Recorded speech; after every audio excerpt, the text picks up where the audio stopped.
আমাদের একাধিক অভিযোগ আসছে, মারাত্মক অভিযোগ আসছে। এই অভিযোগগুলো নিয়ে যথাযথ তদন্ত করার জন্য আমরা সংশ্লিষ্ট কর্তৃপক্ষকে অনুরোধ করছি। যে জায়গাগুলিতে মানুষ যেটা গণতান্ত্রিক প্রতিবাদ জানাচ্ছেন, মিটিং মিছিল, সেগুলো নিয়ে আমরা কোনো আলাদা করে বলছি না, কিন্তু যেখানে হিংসাত্মক ঘটনা কিছু ঘটেছে, একটা অভিযোগ আসছে যে বিএসএফ এর একাংশের সহযোগিতায় সীমান্ত থেকে কিছু আপত্তিকর হামলাকারীকে ঢুকিয়ে বাংলাকে বদনাম করার জন্য, ইস্যু করার জন্য, প্ররোচনা দেওয়ার জন্য এই গন্ডগোল করানো হয়েছে।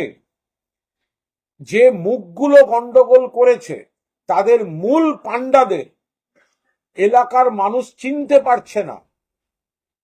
যারা অশান্তি করেছে নিশ্চয়ই পুলিশ তারা তাদের মতো আটকাচ্ছেন, ধরছেন, ব্যবস্থা নিচ্ছেন, কিন্তু যে মাস্টারমাইন্ড যারা, একটা অভিযোগ আসছে যে কোন রাজনৈতিক দলের অংশ কেন্দ্রের কোন এজেন্সির সঙ্গে হাত মিলিয়ে বা কেন্দ্রের কোন এজেন্সির পরিচালনায় একটা গোপন ব্লুপ্রিন্টের মাধ্যমে বিএসএফ এর একাংশকে কাজে লাগিয়ে দুষ্কৃতী, হামলাবাজ যারা এই ধরনের কাজ করে তাদেরকে বিএসএফ এর একাংশের সহযোগিতায় ঢুকিয়ে গন্ডগোল করিয়ে আবার সরিয়ে দেওয়া হয়েছে।